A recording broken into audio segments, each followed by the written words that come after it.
बिस्मिल्लाहिर्रहमानिर्रहीम।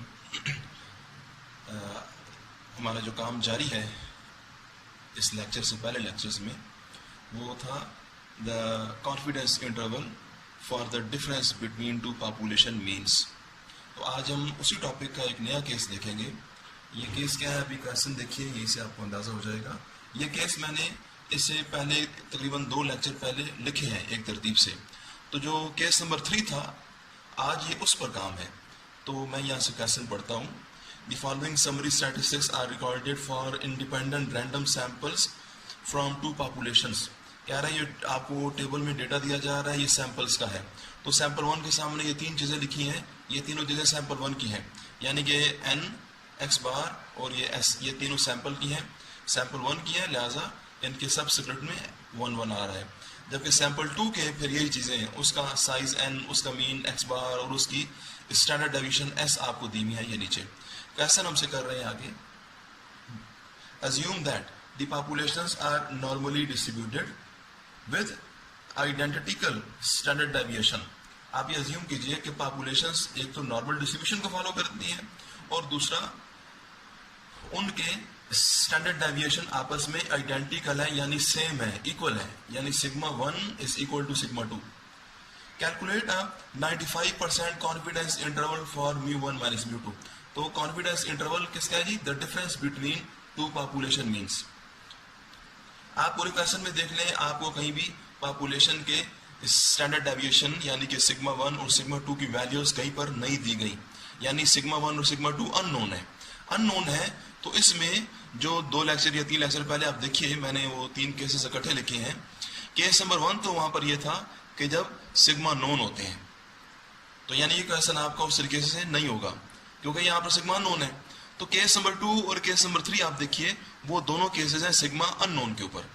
उनमें से भी अब जो केस नंबर 2 था वहां पर सिग्मा तो अननोन थे, लेकिन केस नंबर 2 कब इस्तेमाल होता है? जब सैंपल साइजेस 30 या 30 से ग्रेटर हो, यानी कि तब आपने z या नॉर्मल डिस्ट्रीब्यूशन वाला फार्मूला यूज करना था। लेकिन आज का केस ये है कि दोनों सैंपल साइजेस लेस देन 30 हैं और सिग्मा अननोन है। तो यहां पर केस नंबर 3 यानी कि टी डिस्ट्रीब्यूशन का यूज होगा। ये बातें मैंने लिखी है सारी। ये तो वो डेटा आ गया जी जो हमें बताया गया था। उसके बाद मैंने सोल्यूशन में जब गया हूं तो मैंने ये लिखा है, ये वजह में जो बोल रहा था लिखी है मैंने, as sigma 1 and sigma 2 are unknown and n1 n2 are less than 30। एक तो सिग्मा अननोन है और सैंपल साइजेस लेस देन 30 है। 100 into 1 minus alpha percent CI for μ1 minus μ2 is this one। अब इसके अंदर t आ रहा है तो हम बोलेंगे कि यहाँ पर t डिस्ट्रीब्यूशन का यूज हो रहा है। लेकिन अगर यही क्वेश्चन होता और सैंपल साइजेस आपके 30 से ग्रेटर होते या 30 के इक्वल होते तो फिर आपने t नहीं करना था बल्कि z का यूज करना था। ये वही बात है जो मैंने अभी थोड़ी देर पहले बोली है। अच्छा, अब ये फार्मूला आपको यूज करना है जी। यहाँ ब्रैकेट में जो लिखा है ना, sigma 1 is equal to sigma 2, ये से लिखा है कि क्वेश्चन में भी बताया गया था कि दोनों पॉपुलेशन के स्टैंडर्ड डेविएशन आइडेंटिकल है, यानी वो इक्वल है, इसीलिए sigma 1 is equal to sigma 2 bracket में लिख दिया। ये इस फार्मूले को यूज करने की वजह ये लिखी हुई है, इसको आपको बहुत अच्छी तरह याद करना है। फार्मूला में अल्फा वो तो आपको पता है कि ये 95% और ये 100 into 1 minus alpha percent आपस में इक्वेट होते हैं। ये 3 स्टेप में इक्वेट किया, अल्फा आ गया SP। SP P for pooled, P को हम कहते हैं पूल्ड। तो इसका मुकम्मल नाम होगा पूल्ड अनबाइस्ड सैंपल वेरियंस। ये स्मॉल s है जी, स्मॉल s है और ये P है और ऊपर स्क्वायर है। s स्क्वायर P का फार्मूला हमारे पास ये लिखा हुआ है, ये आपको याद करना है जी। हाँ, यहाँ पर ये स्मॉल s है, स्मॉल s है, साथ में n-1 है, तो n1 में s1, n2 में s2। नीचे का फैक्टर भी आप याद करेंगे। sp के फार्मूले 2 और भी हैं, वो यहाँ लिखे हैं, इनमें बाद में डिस्कस करता हूँ अभी, क्योंकि हमारे कहाँ इस क्वेश्चन के मुताबिक तो ये यूज होना है। ये कहाँ यूज होंगे वो भी बात करते हैं अभी हम। इस फार्मूला में s1 और n की वैल्यूज आपको दी हुई है ऊपर जी। n की वैल्यू 9 और s1 है 1.54, ये पुट कीजिए, लेकिन फार्मूला में s का स्क्वायर है, लिहाजा 1.54 का स्क्वायर। इसी तरह से ये बाकी वैल्यूज पुट की, आपके पास s स्क्वायर p का एक आंसर आ जाएगा। अब हमने क्या करना है कि ये एस पी का आंसर, ये अल्फा और बाकी जो एक्स बार दिए हुए ऊपर सारे यहाँ पुट कर दें और इसको सॉल्व करते हैं, हमारे पास आंसर आ जाएंगे। यहाँ लिखते हैं पुट वैल्यूज इन ए, ये ए था जी, वैल्यूज पुट की है एक्स बार की, फिर ये दोनों ये नीचे n1 n2, ये जो आपका भी एस पी आया है, एस स्क्वायर पी आ गया, रह गया टी अल्फा हाफ, अल्फा की वैल्यू 0.05 है इस क्वेश्चन में, ये नीचे हाफ, और ये n1 प्लस ये n2 माइनस 2, ये n1 की वैल्यू और ये n2 की वैल्यू जिस क्वेश्चन में ऊपर लिखी हुई है। ये क्यों है? क्योंकि ये फार्मूले में आ रही है इस तरह से। अच्छा, ये सारी वैल्यूज आपने की, ये इनको सॉल्व किया, 11 आ गया, ये स्क्वायर रूट आपके पास ये आ गया, रह गया ये टी की वैल्यू 0.05 को आप 2 पर डिवाइड कीजिए, 0.025 आएगा, और ये 13 आ गया।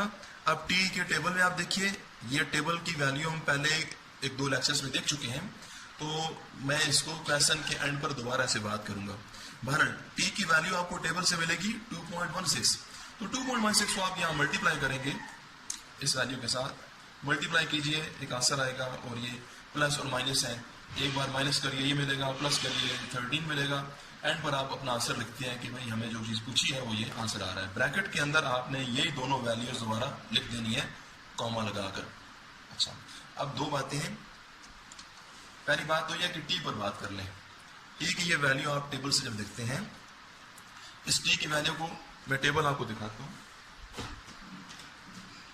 टेबल में हमारे सामने सबसे पहले तो ये क्लियर करें ना, वी डिग्री ऑफ फ्रीडम, तो ब्रैकेट के अंदर जो चीज आपको यहाँ से n की वैल्यू से जो चीज मिलती है फाइनल में 13, ये 13 कहलाता है v, यानी कि डिग्री ऑफ फ्रीडम।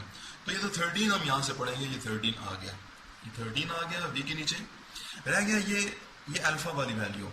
अल्फा आपका 0.05 है, तो कुछ स्टूडेंट्स यूँ करते हैं कि 0.05 को 2 पर डिवाइड कर देते हैं और 0.025 करते हैं। कुछ बच्चे डिवाइड नहीं करते हैं, बल्कि यही से वैल्यू टेबल में से देख सकते हैं। तो अगर कोई स्टूडेंट 2 से डिवाइड करेगा तो मिलेगा 0.025, 0.025 की मदद से भी यहाँ टेबल देख सकते हैं और 0.05 की मदद से भी देख सकते हैं। लेकिन अगर आप 0.05 को देखना चाहते हैं तो नीचे लिखा हुआ है 2, तो 2 का यूज तो करना है, तो 0.05 जब आप टेबल में देखेंगे तो आपको इस 2 की वजह से, ये देखिए जी यहाँ लिखे हुए हैं 2 टेल टेस्ट, तो 2 टेल टेस्ट के नीचे भी ये वैल्यूज लिखी हुई है 0.20, 0.1 और ये 0.05। ये जो वैल्यूज लिखी हुई है ये अल्फा की वैल्यूज हैं 2 टेल टेस्ट के ऊपर, जबकि ऊपर ये जो वैल्यूज लिखी हुई है इनके ऊपर नाम लिखा हुआ है 1 टेल टेस्ट। तो आप अगर कोई स्टूडेंट 0.05 को टेबल में देखेगा तो क्योंकि इसके नीचे 2 है, तो आपको 2 की वजह से करके 2 टेल टेस्ट वाले टेबल में 0.05 को देखना है, ठीक है जी। और अगर कोई बंदा 0.025 को यूज करना चाहता है तो क्योंकि 0.025 के नीचे कुछ भी नहीं है, यानी कि इसके नीचे 1 है, तो 1 है तो 0.025 को आपने 1 टेल वाले टेबल में देखना है। तो मैं दोनों को देखता हूं, पहले 0.05 को देखिए, ये 2 वाले टेबल में, तो ये 2 टेल पर ये आ गई है 0.05, ये 0.05 है और वहां से 13 थी, तो 13 और ये मिले तो आंसर आ रहा है 2.16। यही हमने यूज किया है काम में 2.16। अब देखते हैं कि ये वाला जो 0.05 इसको 1 टेल में देखेंगे फिर क्या होगा। ये जी ये 1 टेल का है और ये 0.025, देखिए कि 0.025 1 टेल में उस पर जो कॉलम मिलेगा ये वही कॉलम है जो 2 टेल टेस्ट में 0.05 में मिलता है। यानी अगर आप 2 टेल टेस्ट में 0.05 देखेंगे तब यही कॉलम है, और 1 टेल टेस्ट में जाकर 0.025 देखेंगे तब यही कॉलम मिलेगा। तो 13 के ऊपर आपको सेम वैल्यू मिलनी है। एक तो बात ये थी।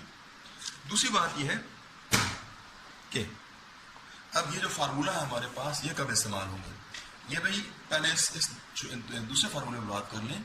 ये बड़े एस है, कैपिटल एस। अब आपको स्मॉल एस में और कैपिटल एस में फर्क तो हम बहुत दफा पहले बात कर चुके हैं, तो मैं इस पर नहीं करूंगा बात।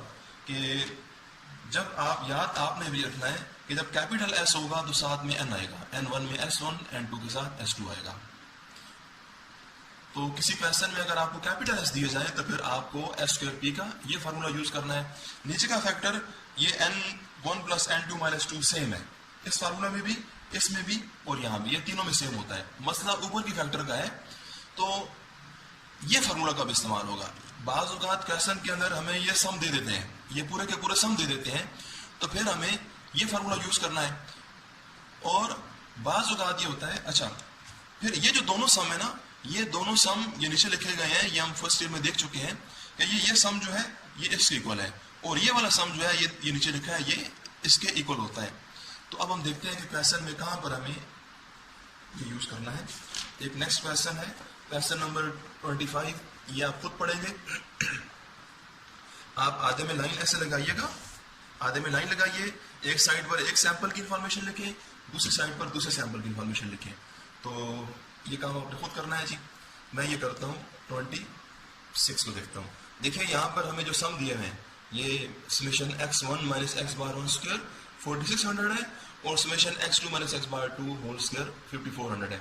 अब क्योंकि डेटा आपको इस तरह का दिया गया है कि आप ये फार्मूला SP का यूज न करें, बल्कि ये फार्मूला यूज करना चाहिए, क्योंकि ये ऊपर के दोनों सम है ये हमें क्वेश्चन में दिए गए। तो आपने 4600 इधर पूरा पुट कर देना है इसकी जगह पर, और इसकी जगह पर ये 5400 पुट हो जाएगा। बाकी N1 और N2 तो यहाँ पर क्लियर दिए हुए हैं हमें क्वेश्चन के अंदर, ये ऊपर लिखे हैं जी, पुट करें SP आ जाएगी। ये डिफरेंट काम था, बाकी काम सब सारा सेम है, ठीक है, आप इसको मालूम करेंगे। रह गया ये क्वेश्चन 27 में भी जो डेटा दिया गया है उसको देखिए तरीका कि ये जो सम दिए गए हैं, अब इन सम के होते हुए भी ये फार्मूला यूज करना नहीं चाहिए हमें, ये बहुत ही कुशल काम है इसको करना। फिर ये फार्मूला भी नहीं होगा। इस पर देखिए कि इसके जो दोनों सम ऊपर आ रहे हैं ये सम इनके इक्वल है, तो इन सम में समेशन x स्क्वायर 1, तो ये हमें क्वेश्चन में दी हुई है समेशन x स्क्वायर 1, तो ये 10312 ये यहाँ पुट हो जाएगा इस जगह पर। रह गया ये समेशन x1, ये आएगा आपका, ये आपको दिया हुआ है जी ये 348, तो 348 यहाँ पुट होगा, लेकिन उस 348 का स्क्वायर होगा। और नीचे N1 आप देखिए क्वेश्चन में आपको दी हुई है 12, यहाँ पुट करिए, इन्हें सॉल्व कीजिए, ये समेशन आ जाएगी, ये समेशन आपने यहाँ ऊपर पुट कर देनी है। प्लस दूसरी भी इसी तरह से इन चीजों के बराबर है। तो ये जो दोनों सम है समेशन x स्क्वायर 1 और समेशन x स्क्वायर 2 और समेशन x2, ये दोनों आपको क्वेश्चन में ये दिए हुए जी। ये दोनों चीजें यहाँ पुट करें, ये समेशन आ जाएगी, ये समेशन आपने यहाँ रखनी है, ऐड करिए और ये डिवाइड करें इनसे, s स्क्वायर p आ जाएगी। बाकी सारा काम हमारा सेम है। ओके जी, अल्लाह हाफिज।